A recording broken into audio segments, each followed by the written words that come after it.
दोस्तों, आज हम जो राजस्थान तारबंदी योजना है उसके बारे में चर्चा करेंगे। इसके जो महत्वपूर्ण बिंदु है, हम इस वीडियो में किस किस टॉपिक पर चर्चा करेंगे, इसका उद्देश्य क्या है, इसको किस लिए शुरू किया गया है, इसकी पात्रता क्या है, इसके आवश्यक दस्तावेज क्या है, इसमें कितने परसेंट की सब्सिडी दी जाएगी, ये कितने परसेंट की जो सब्सिडी दी जाएगी तो उसकी राशि का लाभ कितना होगा, इसमें कितने मीटर की जो ये तार है वो तारबंदी दी जाएगी, इसका आवेदन कैसे करेंगे, किस प्रकार से, इसमें हम पूरी जानकारी बताने, वीडियो को शुरू से लेकर अंत तक देखें। चलते हैं आगे। राजस्थान तारबंदी योजना का मुख्य उद्देश्य क्या है? इसका उद्देश्य है कि नीलगाय और आवारा जो पशु होते हैं उससे फसल को होने वाले जो नुकसान से बचाने के लिए इस योजना को शुरू किया गया है, इसका उद्देश्य यह है। चलते हैं आगे कि राजस्थान तारबंदी योजना हेतु जो पात्रता क्या है, इसमें कौन कौन इस तारबंदी में फॉर्म भर सकता है। इस योजना का लाभ सभी श्रेणी के किसानों को दिया जाता है। अगला दूसरी जो इसकी पात्रता है कि तारबंदी में आवेदन के किसान के पास न्यूनतम कम से कम आपके पास 1.5 हेक्टेयर की भूमि होना आवश्यक है। 1.5 हेक्टेयर की आपके पास भूमि होनी आवश्यक है। अगली जो पॉइंट है इसकी पात्रता कि एक समूह, जो किसान का समूह होता है, केवल उसमें 2 कृषक के पास न्यूनतम 1.5 हेक्टेयर की भूमि होना आवश्यक है। इसमें कोई समूह वाला भी है, जो किसान समूह में रहते हैं जिसमें 2 कृषक हैं, तो वो भी इसमें इस जो तारबंदी योजना में वो फॉर्म भर सकता है। तो ये 3 प्रकार की जो आपके पास पात्रता होनी जरूरी है। चलते हैं आगे कि जो राजस्थान तारबंदी योजना है तो जो आवश्यक दस्तावेज है सर, इसी फॉर्म को बनने के लिए जो आपके पास आवश्यक दस्तावेज होने जरूरी है, सबसे पहली है कि आपके पास जमाबंदी की नकल होनी जरूरी है। दूसरा जो हमारा दस्तावेज है कि जो जमीन का जो नक्शा है वो आपके पास होना जरूरी है। इस बात का ध्यान रखें कि जमीन और नकल के नक्शे पर पटवारी की सील और पटवारी के हस्ताक्षर होने जरूरी है। और ये जो आपके पास जो जमाबंदी और नकल है वो आपके पास 6 महीने पुरानी नहीं होनी चाहिए, लेटेस्ट होनी चाहिए।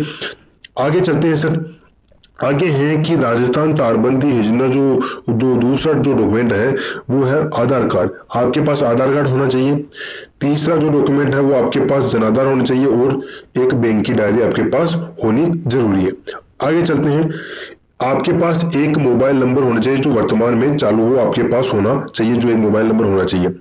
हमने जो 6 डॉक्यूमेंट के बारे में चर्चा की, आपके पास नक्शा होना चाहिए जमीन का, उसके बाद जमाबंदी की नकल होनी चाहिए, आधार कार्ड होना चाहिए, उसके बाद जनाधार उनकी और बैंक की डायरी, और आपके पास वर्तमान में जो मोबाइल नंबर वो चालू होना चाहिए। इस बात का ध्यान रखिए कि ये जो मोबाइल नंबर है वो आधार कार्ड में, जनाधार कार्ड में और बैंक में, इन तीनों में आपके पास ये आधार कार्ड जुड़ा हुआ, आधार कार्ड का नंबर, ये बैंक जो मोबाइल नंबर है वो आपके पास इन तीनों चीजों में जुड़ा होना चाहिए। एक तो आधार कार्ड में होना चाहिए, एक जनाधार में होना चाहिए और बैंक की डायरी में, ये तीनों में आपके एक ही मोबाइल नंबर जुड़ा होना चाहिए। चलते हैं आगे। तारबंदी योजना में सब्सिडी का लाभ है वो क्या क्या लाभ है, चलते हैं कि इस योजना में लघु व सीमांत कृषक को लागत का 60% सब्सिडी दिया जाता है। अर्थात आपको इस योजना में अधिकतम राशि 48 रुपए लाभ के रूप में दी जाती है। मतलब कि आपको 60% का लागत है ना, लागत जैसे आपकी लागत 100% आई तो उसके 60% आपको सरकार देगी, यानी 48,000 रुपए सरकार आपको सब्सिडी के रूप में देगी। चलते हैं कि जिसे अन्य कृषक है ना, उनकी जो लागत का 50% दिया जाता है, मतलब कि कोई भी लघु और सीमांत के अलावा अन्य कृषक है उनको 50% दिया जाता है सब्सिडी के रूप में। अर्थात उनको इस योजना में अधिकतम राशि 40,000 रुपए के रूप में लाभ में दिया जाता है। किसान जो लघु व सीमांत किसान है उनको 60% की सब्सिडी दी जाती है, जबकि अन्य किसान है उनको 50% की सब्सिडी दी जाती है। आगे चलते हैं कि एक कृषक या एक कृषक समूह को 400 रेनिंग मीटर की सीमा तक आपको क्या दिया जाता है, ये एक तार दिया जाता है, जो तारबंदी है वो 400 मीटर तक की ही दिया जाएगा आपको। चलते हैं आगे कि जैसे आपने तार खरीदा 80,000 रुपए का तो आपको सब्सिडी 48,000 रुपए दी जाती है।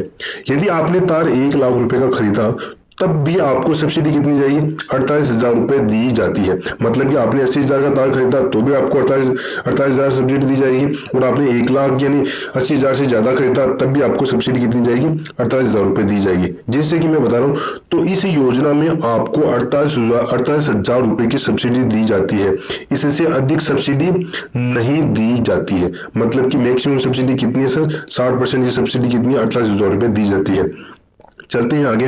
जिसे यदि कोई कृषक 400 मीटर से अधिक तार खरीदता है, 400 मीटर से अधिक तार खरीदता है तो उसकी लागत है ना कृषक स्वयं वहन करेगा। मतलब कि 400 मीटर से अधिक कोई तार खरीद रहा है तो उसकी जो लागत है अधिक, वो है ना स्वयं कृषक को भरनी पड़ेगी। जैसे कि 600 मीटर आपने तार खरीदा तो 400 मीटर तार की जो सब्सिडी है वो सरकार देगी और 200 मीटर की जो लागत है वो कृषक स्वयं वहन करेगा। इस प्रकार से ये सब्सिडी का लाभ प्राप्त होता है। चलते हैं आगे कि राजस्थान तारबंदी योजना के संपर्क विवरण के बारे में जानना चाहते हो तो ये टोल फ्री नंबर है। इन टोल फ्री नंबर पर आप जानकारी प्राप्त कर सकते हो राजस्थान तारबंदी के। और यदि आप इसका ऑनलाइन फॉर्म भर जाते हो तो इसकी ऑफिशियल वेबसाइट है, उस पर जाकर आप ये ऑनलाइन फॉर्म भर सकते हैं, जैसे www.agriculture.rajasthan.gov.in पर जाकर आप इसका जो फॉर्म भर सकते हो, इसकी जानकारी